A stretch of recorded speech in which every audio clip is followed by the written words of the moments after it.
안녕하십니까. 사실과 자유 이승만TV의 주익종입니다. 제가 지난 시간에 수능 한국사 시험 문제와 관련된 말씀을 드렸는데 오늘 그와 관련된 말씀을 좀 더 드리고자 합니다. 지난 시간에 이제 수능 한국사 근현대사 문제를 살펴보다 보니까 예전에 수능 한국사 문제는 어떠했는지 또 그 밖에 다른 한국사 고시의 경우에 근현대사 문제는 어떤지 이런 거를 좀 살펴봐야 되겠다 이런 생각이 들었습니다. 그래서 여러 한국사 고시의 문제들을 한번 살펴본 겁니다.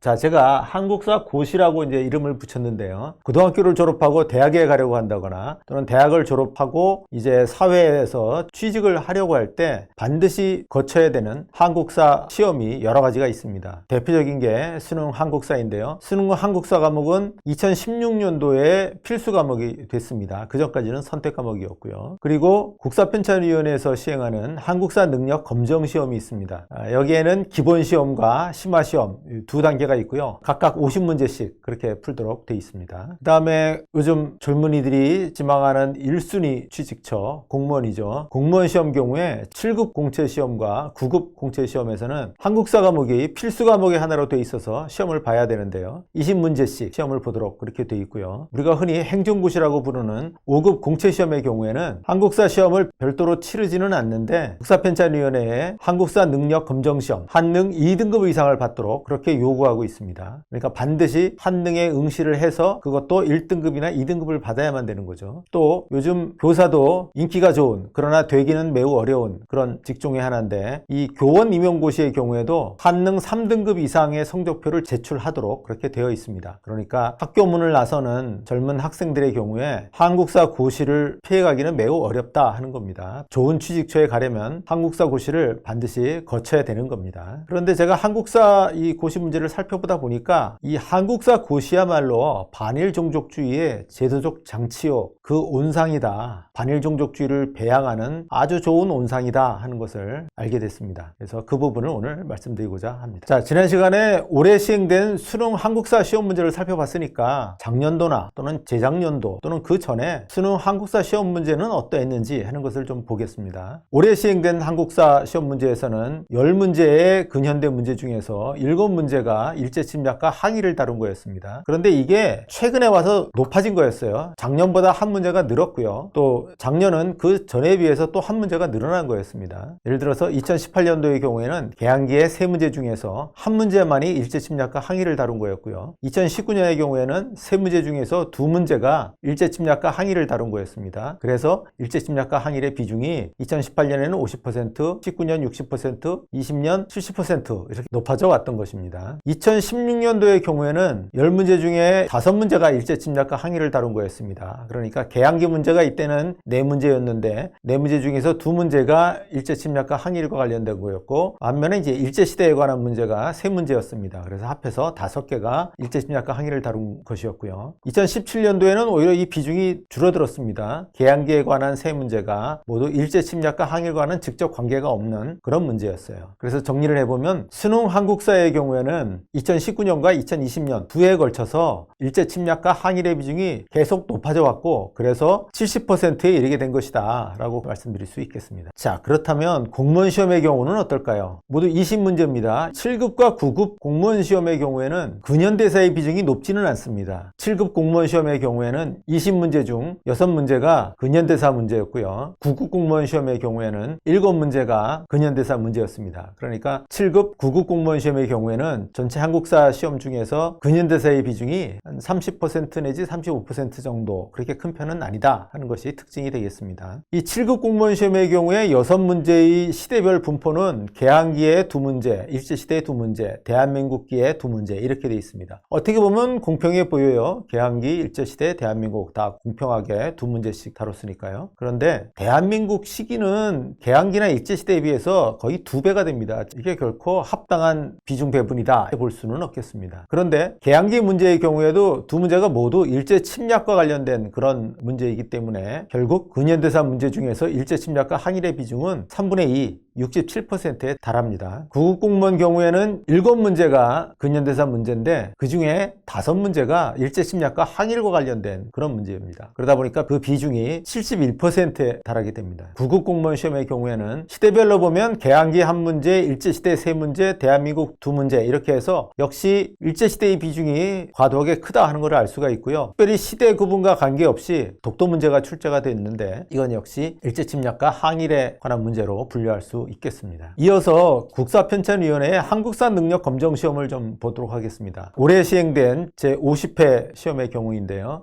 먼저 기본 문제입니다. 전체 50문항 중에서 근현대사의 문항은 24문항이고요. 그러니까 비중이 48% 정도 됩니다. 그러니까 수능과 좀 비슷한 거죠. 그런데 근현대사 중에서 일제침략과 항일은 얼마나 차지하느냐? 63%나 차지합니다. 개항기 5문제 중에서 3문제, 일제시대의 12문제 중에서 11문제, 독도 1문제가 있고요. 대한민국에 관한 문제는 6문제입니다. 자, 일제시대에 관해서는 12문제나 출제를 하면서 대한민국에 관해서는 그 절반밖에 다루지 않는다. 이건 누가 봐도 문제가 있죠. 이런 식으로 해서 일제침략과 항일의 비중이 근현대사에서 63%나 차지하게 되고요. 심화과정의 경우에는 근현대사의 문항수가 좀 적더라고요. 22문항 해서 비중이 44%가 되는데 여기서도 근현대사 중에서 일제침략과 항일의 비중은 마찬가지입니다. 한 64% 정도 됩니다. 개항기, 일제시대, 대한민국 이 세 시대로 보면은 8, 9, 5 이렇게 문항 분포가 되어 있고요. 대한민국을 역시 대단히 소략하게 다루고 있다 하는 것을 알 수가 있습니다. 자, 이렇게 수능, 한국사 능력 검정 시험, 7급, 9급 공무원 시험 이렇게 세 가지 경우에 한국사 시험을 살펴보면은 일제침략과 항일의 비중이 최소 63 내지 64% 그리고 최고 70%가 넘었습니다. 이 출제 경향은 한국 근현대사에서 일제침략과 항일만 기억해라 하는 그런 강력한 메시지가 되겠습니다. 좋은 대학을 가려고 하는 그리고 좋은 취직처를 얻으려고 하는 우리의 젊은 청년 학생들이 어찌 이런 요구를 거역할 수가 있겠습니까? 당연히 그 요구대로 한국 근현대사를 공부하면서 일제침략과 항일만 기억해야 되겠죠. 우리가 국권을 잃고 남의 나라의 식민지가 되었던 시절을 잊어서는 안 되겠죠. 다시는 식민지가 되는 그런 불행한 역사를 되풀이하는 일이 없도록 하기 위해서라도 우리는 그 시절을 기억해야 합니다. 그러나 일제침략과 항일에 대한 기억의 방식에 문제가 있는 겁니다. 바로 노예기억이기 때문입니다. 중고등학교의 한국사 교육과정에서나 수능과 공무원 시험 등 각종 한국사 고시에서는 우리는 식민지 지배의 피해자로만 기억을 합니다. 우리는 일제로부터 억압, 수탈을 당했고 그로 인해서 피폐해지고 파탄에 이르렀다. 그 때문에 우리는 저항을 하고 독립운동을 벌였다 하는 것이 한국사 교육의 내용입니다. 그런데 이런 한국사 교육은 식민 지배국인 일본에 대한 증오와 원한만 북돋우는 것입니다. 예를 들면 우리의 순결한 누이를 강제로 끌고 가서 성노리개, 성노예로 삼았다고 하는 일본군 위안부 담론 같은 것이 대표적인 것이죠. 우리의 누이, 우리의 딸을 일제가 끌고 가서 강간하고 성노예로 삼았다고 하면 피가 끓지 않을 한국인이 어디 있습니까? 그를 통해서 일본에 대한 증오와 원한을 북돋우는 게 한국사 교육의 목표인 것이고 바로 거기서 반일 종족주의가 번성하는 것이죠. 이렇게 반일 역사 교육을 통해서 일본에 대한 증오와 원한이 갈수록 커지다 보니까 이런 사태가 생깁니다. 김일성은 용서해도 히로히토는 용서하지 못하고 김정은과는 화해해도 아베와는 화해하지 못한다고 하는 이런 사태가 생기는 겁니다. 사진 2장을 보시겠습니다. 자, 왼쪽 위 사진은 문재인 대통령이 북한의 김정은과 만나서 정상회담을 할 때 찍은 사진인데요. 얼굴 표정을 좀 보십시오. 김정은은 그냥 만나서 활짝 웃고 있어요. 그런데 문재인은 어떻습니까? 좋아서 어쩔 줄을 모르죠? 6.25 전쟁을 일으켜서 100만 명을 죽거나 실종되게 하고 또 100만 명에게 부상을 입힌 그런 거는 전혀 문제가 되지 않습니다. 이제 화해를 하는 거예요. 활짝 웃습니다. 너무나 좋아서 어쩔 줄을 모르는 그런 표정이에요. 자, 반면에 아래 사진은 작년도 7월이죠. 한국의 징용배상 조치에 대해서 일본이 수출 규제를 해서 보복을 하겠다라고 발표를 하니까 문재인 정권이 정면으로 맞설 때의 모습입니다. 우리는 충분히 일본을 이겨낼 수 있다 하면서 아주 결연한 단호한 그런 표정을 짓고 있습니다. 북한은 더 이상 오늘의 적이 아니고 일본은 과거에도 그리고 오늘도 여전히 적이라고 하는 것이 저 사진에 잘 드러나 있습니다. 다른 예를 하나 좀 들어보겠습니다. 국경일이 5개 있죠. 그 중에